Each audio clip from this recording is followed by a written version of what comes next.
Hello everyone, welcome back for part 5 of my series on GamingMagic13's Danganronpa 3 series, Danganronpa 3, The End of My Sanity. I've once again skipped a lot of straight garbage that I found to be a complete waste of time to mention, and of course, if I am to mess up a few things in my videos, then it was purely accidental, and I'll fix it if I find it necessary. Somehow I've forgotten to mention this, but this video and the rest of this series will contain spoilers for all canon media regarding the Hope's Peak saga. This includes Trigger Happy Havoc, Goodbye Despair, Ultra Despair Girls, and the light novel Danganronpa 0. There's also the manga Killer, which is technically considered canon, so while I've never sat down and read it myself, I can't guarantee that spoilers of it won't find their way into this video. So, if you care, then be advised. Yeah, I can't stand this guy. At all. Lots of parts of him getting mad at an unserious series being unserious. This is a side effect of never leaving your basement. His videos are 30 minutes of pure time wasters. I'm not kidding. He spends way too much time calling a scene bad in 20 different ways instead of stopping and explaining why exactly he thinks it's bad. And no, saying it makes no sense doesn't count. That's not what I'm asking for. I'm asking for an elaboration of his points and a clear explanation of how he interpreted his scene and why he dislikes it so much. Not a minute-long section where he complains about how high the writers apparently were and a really long, unnecessary comparison that could have been accomplished with the exact same effect within a short 3-sentence paragraph. That stuff tells me nothing. This is just bad reviewing and it leaves all his points feeling really weak and lacking in any sort of depth. Even if I try to watch this from a neutral or even agreeable perspective, I just come out feeling unsatisfied, like I haven't learned anything new beyond some of the nitpicks he brings up. Yeah, I know that Gekogahara having an apparent GPS makes no sense, but does that really matter? That doesn't affect the enjoyment of the series because it's not important in the slightest. It's never brought up again. He's talking up a storm about really nothing of value, and anytime he does elaborate on anything, it's just straight up misinformation and a misinterpretation of the games and the rest of Danganronpa 3. I think, in general, he's just not that great of a reviewer. One other thing that I need to mention here that I haven't really mentioned before. I also talk about this again in my video, but I can agree that a lot of the new characters in this series are underdeveloped. There are a lot of new characters to deal with here, which is probably why it might feel as if the previous cast is getting sidelined. But there is a necessity for these new characters. They play a role, they do their job, and that's that. Some of them are way too obviously plot devices, and some of them are here to just fill spots, but I think the main culprit here is not the writing itself, but the pacing. They don't develop a lot of these characters because, well, there's not enough time to work with, and they're all mostly here to die anyway. The only new characters that survive are Mitarai and Munakata, so I can agree when he complains about these things, but he's directing most of the criticisms at the writers, which isn't entirely fair. For what it's worth, I think they did a good enough job. If you want to complain about something, complain about the pacing. I also think it's safe to say that this guy doesn't watch anime very often, which is perfectly fine on its own, but he's been complaining a lot about the 24-minute time cap, but this is very normal for anime. Go watch a random anime series and there's a very high chance that most of the episodes will be somewhere around 24 minutes, with a few potential exceptions. They don't make hour-long episodes on average like they do in your live-action Suits so very often. It's been like this to fit in a television slot, just like it is in Western television. For example, the show Big Bang Theory. Most episodes are about 25 minutes, or even Suits, where most episodes are about 40 minutes. There are not unlimited resources to work with here. They fit into a time slot and they account for things like commercials. This isn't a Netflix show where they can just do whatever they want. They have limitations, and at some point, you can either choose to deal with it or don't and watch something else. Or better yet, watch nothing, because you don't seem like the person that anybody would want to intrude into their fandom space, so you can make hours worth of complaints about why a show is not following exactly the way you personally want it to, while misunderstanding literally everything. Lastly, he often complains about similarities in a scene here to a scene in another show, or like a reuse of a sound effect, and this just seems pointless. Maybe it was an intentional reference, maybe it wasn't. Who cares? Is everyone who uses a Wilhelm scream or a lot of other basic sound effects all stupid because they've been used so many times? No, there is no problem with reusing sound effects or imitating scenes from previous shows. A lot of television series and movie series do this. It's incredibly normal. Stranger Things is a Western show that's very big on this. There are a lot of scenes in that show that are imitations of previous movies. There is nothing wrong with this. There's nothing wrong about a director taking inspiration from another show for some some random scene. But his complaints are, for example, like from a scene where Izuyoi drops swords to Aladdin? I mean, really? This is a joke, right? But that's enough of that. I'll get into the actual video now. She's understandably upset by this turn of events, but then... Are you like a genius or something? Bitch, do you have even the slightest modicum of situational awareness? Learn how to read the damn room. She's bawling her eyes up. Well, she's like 8. Maybe she thought that thanking Psycho would help her feel better because even if she couldn't save that dog, she was able to save her dog. Nala falls to the trap and scratches the hell out of her hand, and so she can no longer harm anyone, but then she injects her emergency backup plot armor that instantly heals her? You have instant healing juice? And you've had it this whole time? Why didn't you try that on the Nutcracker? Why are we only now finding out about this? How did the cast in the first game not find any of this magic healing juice when they were exploring the school? Surely you would have had this stored in your closet somewhere alongside your laxative and performance-enhancing drugs. There are quite literally 0 other details on the drug that Psycho injects into herself here. Does it make sense? Not really. I will at least give him that. But as for why she doesn't use it on Bandai, well, maybe that's because Bandai is poisoned and is already dead by the time she uses the Cure Zero on him? Sorry, Cure W? She does try to heal Bandai, but by the time she gets to him and tries to Cure W, the poison has already killed him, so any other effort is now futile. And why would the first game's cast need this? None of them were ever hurt like this, and Hifumi was already basically dead, so I don't imagine anything like this would have worked. Not to mention that if it was there, then it would have been on the chemistry lab on floor 4, which is only opened after chapter 3, which is when Hifumi dies. Would any of the first cast even know how to inject it safely? And we have literally no idea what if Psycho's was kept in the cabinet at the school, nor do we know if it even stayed there because she was expelled before the tragedy and before Class 78's entrance. Why would Junko leave a super healer drug like that out for anyone anyway? The same for the truth serums in that throwaway line in episode 1 that most people probably already forgot about already. Not everything has to have been established as existing in scene 1 of the series, or else it's completely invalid and bad writing and whatnot. Sorry, the ultimate writing prodigy or the ultimate biker gang leader don't know how to create a healing drug or a truth drug. I guess all of Danganronpa is just complete nonsense now. Thanks for enlightening us idiots on your true genius knowledge of story writing. Is that what you've been waiting to hear? Ryan, apparently they used to be super cool friends until despair kicked in and the former became a coward and the latter fell to the dark side. Which, yes, to the second part, but, remember this scene? And this one? How about this one? Yeah, this doesn't exactly scream coward to me. That's probably because he changed his mind over the course of this fight. Maybe try opening your eyes and watching these scenes first. Munakata thought Tengen was a coward now because Tengen stopped agreeing with him to eliminate all despair by any means necessary because, unlike Munakata, he believes this won't work. He does not say that Tengen stopping his katana with his hands is a cowardly thing because he was talking about events prior to being locked into this building. Meanwhile, Makoto was worried about McQueen, but Hina assures him that she is in better shape than both of them. Stop! How? She's not even capable of outrunning you in a V8 powered wheelchair.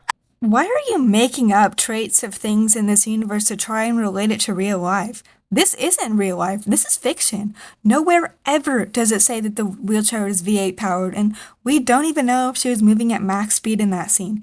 Hina says that she's probably in better shape than them because she can actually run away and get attacked and be perfectly fine. And why would she tell Makoto that she thinks that Gekogahara is totally screwed? That's not what he wants to hear. He then says that Gekogahara can't be in better shape than Hina because Hina is really strong physically. What? That's not what they meant by being in shape.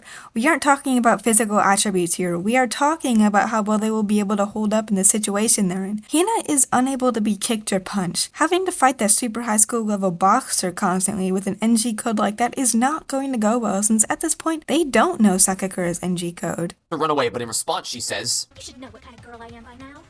What? It's almost as if she notices that Sakakura is using a weapon as opposed to his fist. She doesn't know what his NG code is, but if he has not a real weapon but an object like a pipe instead, then there's probably a reason. Yeah, you might have a point if she didn't try to taunt him into dropping his weapon and using his fist to fight instead. Oh, you think I'm fucking lying, don't you? No, listen to this dialogue. So, Mr. Man, you used to be a super high school level boxer, yeah? What's a brick house like you need with weapons? She's trying to taunt him into dropping his weapon by saying, "Lol, you're too good to use weapons." That is a question that quite literally anybody would have. If a world champion boxer is holding a weapon, like a pipe, then there's probably a reason, like I said, not just because he wants to. She's not exactly taunting him into dropping it. She's asking him, why is someone so skilled with his fist fighting with a pipe? That's very interesting. If she's wrong and there isn't a reason, then she can run. If she's right, then there's no issues. For someone so interested in talking hindsight at every waking moment, it speaks volumes that at one of the chances you could have genuinely made one and it would have made sense, you instead decide to insult the writing. In hindsight, this scene makes sense. In the first watch, it might feel actually a little odd. You complain that Hina acts like an idiot all throughout the series, but the second she shows some intelligence, you're complaining about how risky it is. You're just telling on yourself and contradicting yourself over and over again. You couldn't have made this any easier for me if you tried. Wanna know why Veruca thinks she's justified in hating Corona? Let's hear it straight from the horse's mouth. I was super good at making sweets, and not once did she seem the least bit interested, and still refused to acknowledge my talent. What? What do you mean she's not acknowledging her talent? She literally can't eat your sweets because it conflicts with the medicine she's on, you moron! This is the type of stuff that happens when you define a person by their one talent.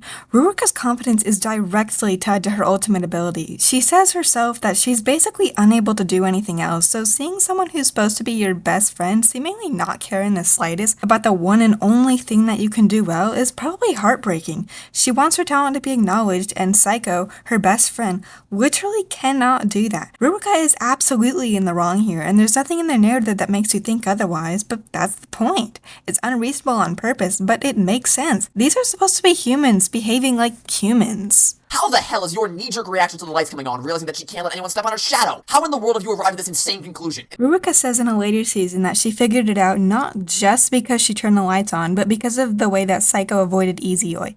Interesting how you completely ignored this line of dialogue when she says it in a later scene. Psycho's reaction to the lights turning on was, let's say, the straw that broke the camel's back or something, and put the exact words on what Ruruka thought Psycho's forbidden action was. I really do have to ask, are you specifically ignoring lines and scenes that aren't fitting your narrative, or are you just not paying attention on purpose? It's not even just that he wrote this before he finished watching the series. It's lines in the exact scene he's talking about that makes what he said invalid, and he does this multiple times. Were you struggling to find good reason to dislike scenes in this show, so you just decided to make some up instead, or is your media literacy really that awful? To have the nerve to throw in random lines that complain about how you have to watch this show when you're doing stuff like this is stupid. I'd imagine the foreign activity, going outside, would help you feel a little more rational. Once again, it's also very funny how he acts as if all the characters in the show are brain dead multiple times because they aren't coming to his impossible conclusions that he most doubtfully came to on the first watch, but the second they show some intelligence by coming to a correct conclusion,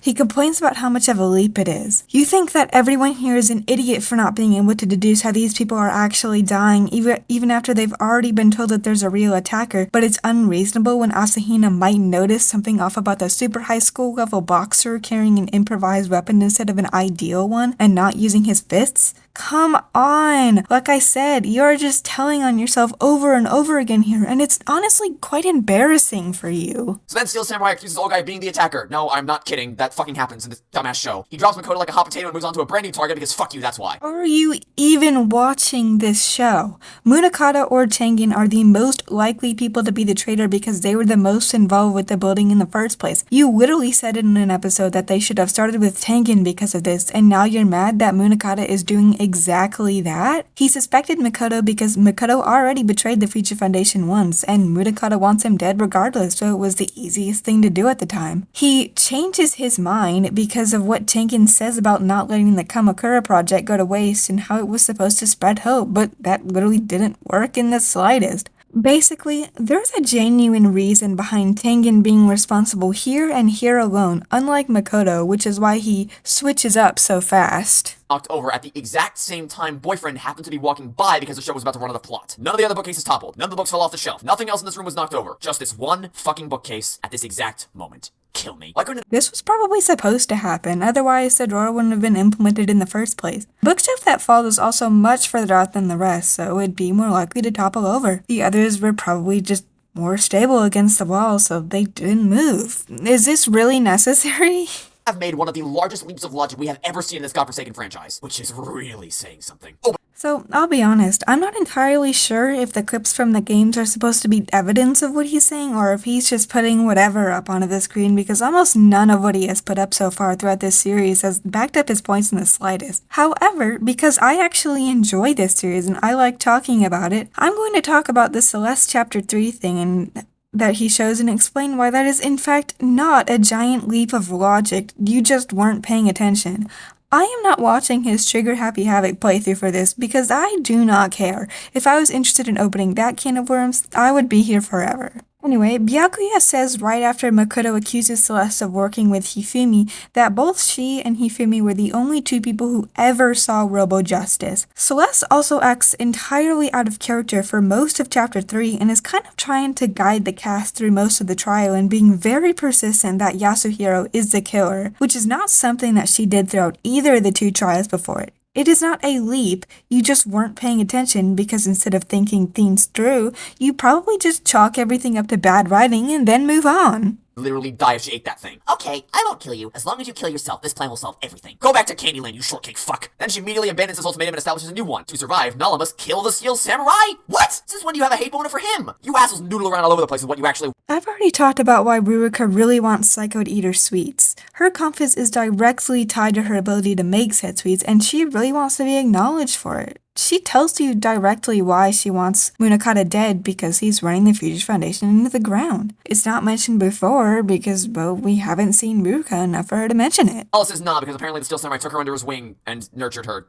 Yeah, that happened. Yeah, fuck you, that's why. You really do think that everything must be established from the beginning and otherwise is nonsensical, don't you? When do you want this to be brought up before? She had to get into the Future Foundation somehow. Directly after this, he does this thing where he's like, alright guys, brace yourself. The show and its writers made a smart decision. As if the writers are some incapable idiots when he is the one who is misinterpreting the mass majority of their work so rapidly and repeatedly. Why do you even feel the need to act so condescending all the time? What's your problem, really? Flashback where Veruca has an internal monologue talking about how she really trusted Nala all those years and Nala wanted nothing more than a real friend instead of someone she could use for drugs. No, I'm not kidding. They don't actually say a word to each other. Every single syllable of those monologues where they reveal their true feelings and pour their hearts out to each other is done strictly for the benefit of the audience inside their own heads. They don't say a word to each other the whole time. What are you doing? Why would you not use this opportunity for character development? Have your characters sit down and talk to each other, air out their grievances, get to the heart of the matter instead of just throwing them in— Do you not have friends? Genuine question. Do you not have other people that you talk to, or are you really just that unable to understand how the human brain works? They don't want to talk it out. Ruruka doesn't understand that Psycho didn't actually betray her, and Psycho doesn't understand how Ruruka really feels, and to them, there is no reason to stop and talk about it because they don't think that it will go anywhere. Their minds are already made up. Psycho sees Ruruka as a manipulator, Ruruka sees Psycho as a traitor. Yes, talking it out is the ideal situation, but not everybody wants to do that, especially when these people already have direct evidence to go against it. What's stopping Ruruka from manipulating Psycho again? What's stopping Psycho from betraying Ruruka again? If they don't have to talk to each other, then they won't. That's just how humans work. You wouldn't want to sit down and talk to an ex-friend who betrayed you and got you expelled from likely the most promising high school in the entire world, and you wouldn't want to sit down to talk to someone who spent years manipulating you and using you for your talent. This isn't bad writing, it's characters behaving like humans. Not to mention the death game that they're currently in. Does not make him the attacker. He literally could not have gotten into this room. It had to have been a suicide. And since both bodies were killed in the same way and suspended in the same way, it doesn't take a rocket scientist to connect the dots together on top of all the other evidence I presented back in episode 2. And we've seen the great return of Captain Hindsight. Saying that they were brainwashed into suicide right here, right now is a pretty wild conclusion because of how drastic a change it is from the other killing games and how little sense it makes. Junko used a suicide video once and never again. Rehashing it back out years later is a bit odd, especially for someone who doesn't really seem all that interested in reusing tactics like this. And I do wonder, how much does Future Foundation really know about those brainwashing videos? Tengen knows about it, Yukizomi knows about it. Neither of those count because one is a traitor and one is lobotomized. Mitarai doesn't seem to know the extent that his technology was used, and even if he did, he doesn't seem interested in telling on himself unprompted. I don't think there's any direct evidence that the rest of Future Foundation doesn't know of a suicide video, but there isn't really any that they do, and it has been years since that video has ever been touched. And does Munakata know any details about Gozu's death? He's an omniscient over the building, obviously. It would be bad writing if he even mentioned the circumstances regarding Gozu's death here, because that would imply that he believes Makoto and Asahina's account. If you want to unreasonably complain about this scene, then unreasonably complain about Makoto and Asahina, not Munakata, a character that was not even in the room. She dies in a room all by herself with nobody anywhere remotely near her and is directly next to a monitor and suspended in some way just like the other two victims. If you haven't figured out that they're suicides by this point, then I just literally don't know what to tell you. By this logic, all of Genocider's murderers were actually suicides because they all died in the same way, being pinned to a wall by sharp scissors. If you know anything about true crime, then you know that a lot of real-life serial killers tend to kill in the same way, so assuming it's all suicide just because of this is unreasonable. And assuming they're all suicide just because they're dead the same way is a stretch. A lot of people do not kill themselves in the exact same way, even when they have like resources. Not to mention the Monokuma-themed knife in them. Where did they get that? Nobody is piecing together that they came from a monitor in this situation. But first of all, Psycho dies in a hallway, not a room. And so what if she dies by herself? The killings happen during the presumed nighttime, which is probably a length of about 7 to 8 hours, given how none of these characters seem or look tired during the rest of the time. Do you think nobody would be able to just walk to where she is? The playing field here is probably not all that large, as these characters seem to be encountering each other pretty regularly. As for the monitors, I mean, the anime itself has given the viewer plenty of clues that the monitors are involved, but for the characters in the show themselves, there are monitors all over the building, in nearly every single room, so it's not surprising when one just so happens to be near every single dead body so far. And this ends Future Arc Episode 5. This time I'm serious when I say that I don't have anything to shove into the middle, because I've put most of what I would have put here in the beginning, and what I haven't I shoved into my points within the rest of this video. I'd like to say that there won't be any more sections like the ones I've already put, but at this point I highly doubt that. Whatever. Now, as for Despair Arc, he starts this part off by saying something good about the show, and in this and only this part, he drops the condescending tone to really praise the beginning scene that shows Midori's backstory. And he doesn't start it off by treating the writers like they got 1 hit and 80 misses. See, it wasn't that hard. You can be somewhat decent, you just don't want to. But then he throws it all away and gets right back into the same patterns, so it hardly even matters anymore. To see how she interacts with the Reserve Corps students. Maybe we'll get more scenes between Hajime and Athena, giving them an opportunity to try to understand each other a bit more. Would she ever even see him? He already agreed to the Kamakura project by this point, as we saw about 2 episodes ago. She says that he was expelled right when she started hearing rumors, which we don't really know when that was, but it's probably fair to say that it was decently early on to her time in the reserve course. But he continues his part by giving a hypothetical about how Yukizome's time in the reserve course could have made some room for some genuine character development, and yeah, I see what he's saying, but come on, dude. That's not happening. This isn't a 10-season anime. We literally do not have time for that, because it will not matter in the slightest, since Yukizome is dead at the end of the first episode of Future, and he spends way too much time complaining about it. I mean, sure, I get it. I get what you're saying, but you have to understand that there are limits here. They can't do everything that you want them to do. We'd be here all day? Are you kidding me? You have 12 episodes to work with here. What do you mean we'd be here all day? Oh, is it because then you wouldn't have time for all the bullshit the second half of the season's gonna throw my way? Well, if that's the case, then I have a brilliant idea. How about you cut out all this bullshit you forced me to sit through and spend more time developing the characters instead? So here's a simplification of what he says here.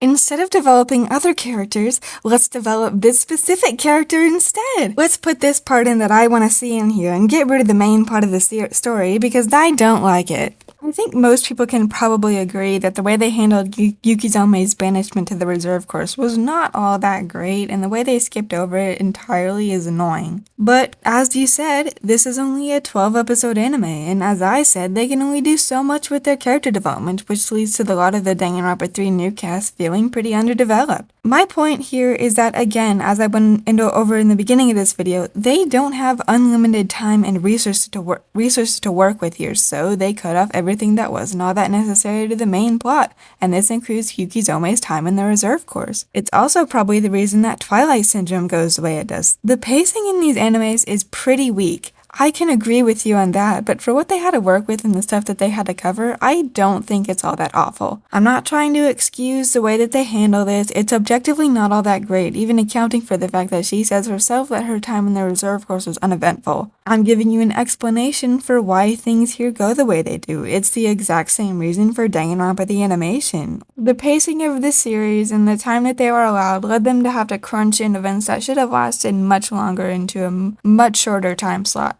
Would this anime benefit from being another game? I mean, for future arc, probably, but I don't think that would work as well for Despair arc if we are to assume he means in the style like the first 3 games within the Hope's Peak saga. If you mean for the bonus time, then yeah, obviously, a lot of shows would benefit from a longer runtime. That doesn't make what you're given awful or objectively bad. He's been trying to lift that suspension for a while. Great, you're even gonna nullify Nagito's suspension. How wonderful. Wait, hang on, he's been trying to lift the suspension? What do you mean trying to lift it? He's the principal! Nobody's standing in his way, he has complete control over who is suspended and who isn't! In the sub, Kizakura says that Jin has been negotiating to get the suspension lifted for a while. Principals do not usually have dictatorships over their schools, especially prestigious ones like Hope's Peak. Decisions like revoking a student's suspension don't just happen overnight just because a principal wants it to. He can't just do whatever he wants. A system like that would go bad really fast. So while Jin probably has the most power, these decisions likely have to go through other people first that have to approve of it first, and then he's allowed to revoke it. It's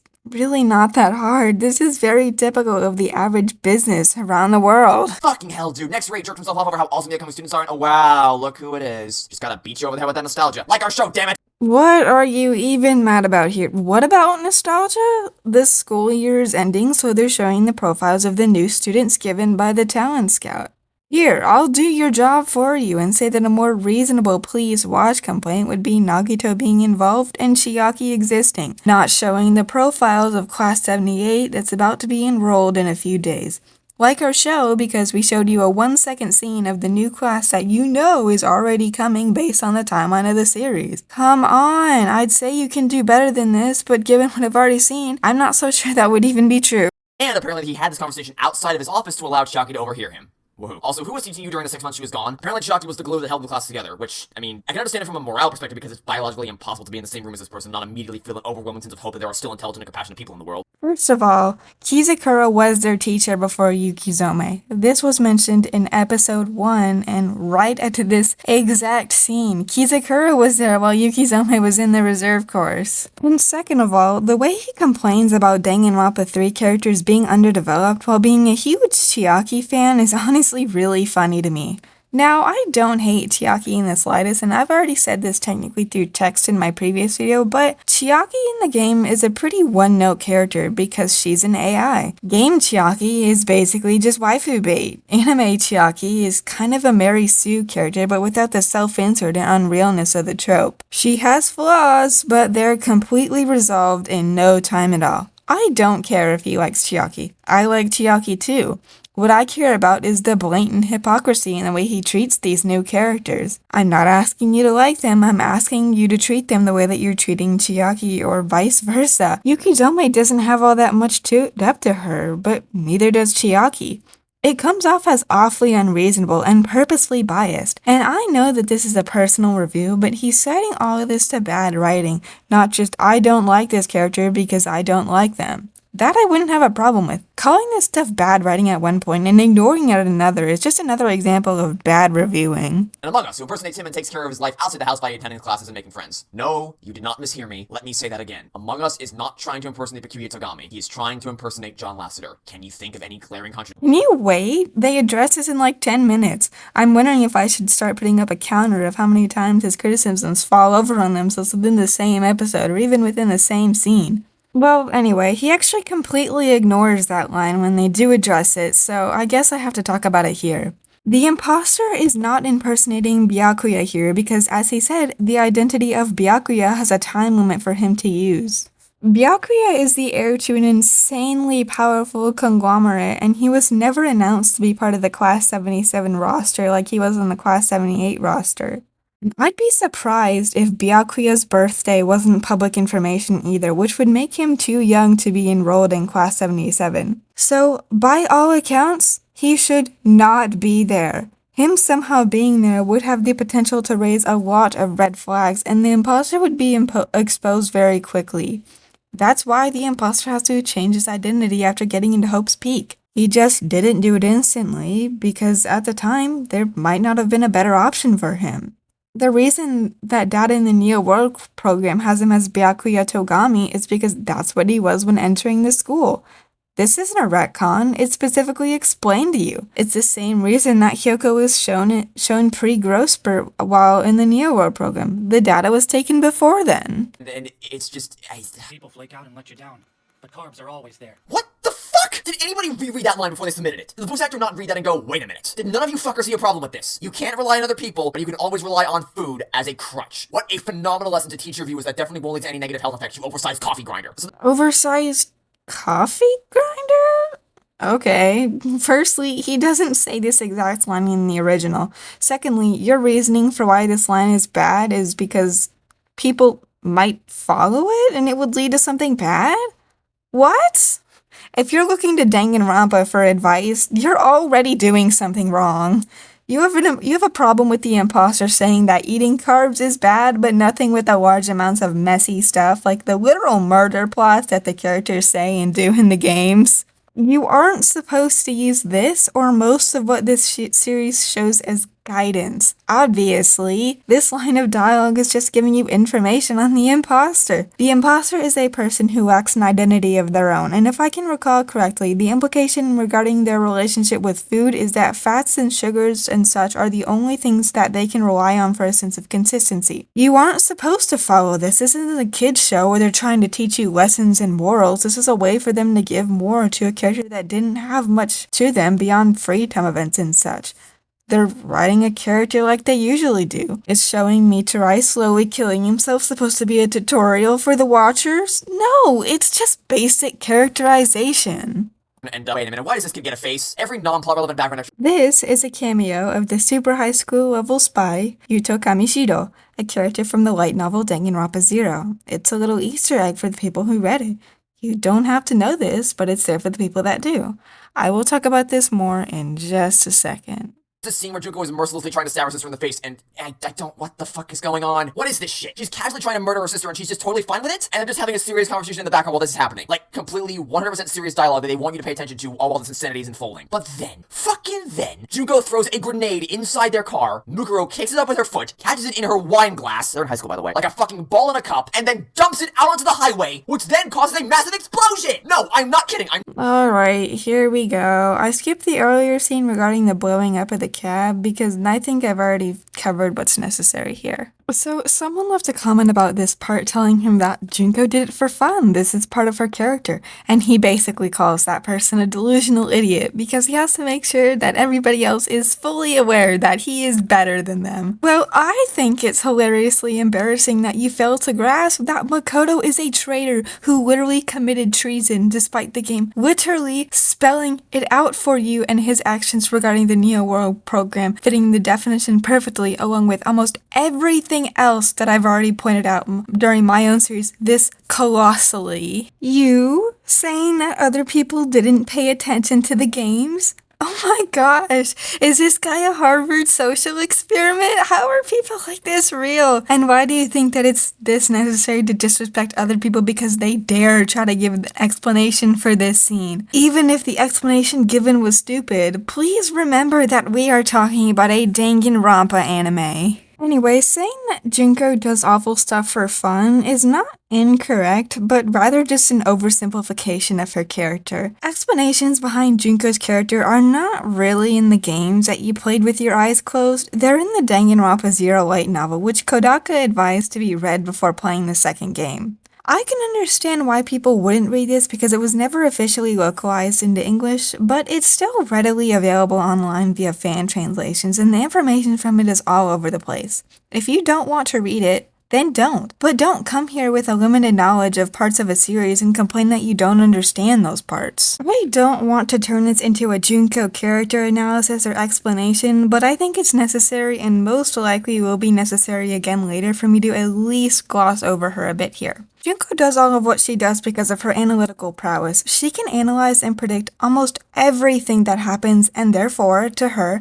the world has become boring. She loves despair so much because it's something that she can't predict. She wants the world to succumb to despair, but she also wants to feel despair herself. That's why she basically lets herself get executed in the first game. That's why she kills Matsuda at the end of Danganronpa 0, to feel despair. Her analytical ability can probably be classified as supernatural, but that's the same with most of these characters' talents in this series. It's not world-breaking, it's completely consistent with the teenage strongest girl in the world and Mukuro not sustaining a single injury within her time at Fenrir. Now, as for the scene where she throws the grenade, she throws it because she can. She throws it because she knows that Mukuro will deflect it, the same reason that she tries to stab Mukuro with an ice pick. Nothing will happen because she can predict that Mukuro will deflect it. And if she doesn't, and she gets caught and her entire plan gets ruined, then so what? More despair for her. It's a win-win situation. A fun little fact, this section was actually the first thing that I wrote in the script before I even started watching his video. I wrote this entirely based on the comment he left alone and hardly changed anything after I actually got into his part of the video. Just thought that was a little funny. Collapsing onto the ground. And I shit you not, Among Us is stunned by this turn of events. He has no fucking clue what to do. He just stands there like a useless bag of jelly, like— No, he's not doing nothing. He's putting his hand on Michiru's forehead to check his temperature.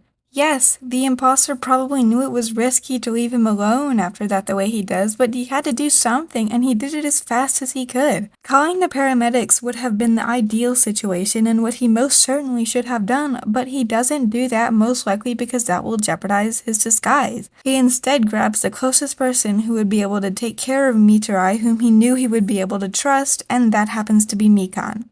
He doesn't explain why he needs Mikan's help to her immediately upon seeing her because, well, like you said, what if there really isn't enough time for Michiru? Oh. And then she starts twerking again! As if we didn't get enough of this shit in Danganronpa 2.5! It is perfectly on brand for a guy who has no respect for others who dare go against him in the slightest to not know what a bow looks like. This is so stupid, it's almost funny. That's quite obviously not a twerk. That's not what twerking looks like. Twerking involves the hips. This is a bow. Bows are very important in East Asian culture. They show respect. You are watching a Japanese anime. Nobody is expecting you to know any Japanese culture, but to misidentify such a basic move like a bow as a twerk is very embarrassing. So that's it for this episode. I'll have the next one out whenever I do. I'll try to stick to the once a week format for this series, but I can't guarantee any consistency with this because I have other things to do. All I can guarantee is that it will be out at some point. See you next time!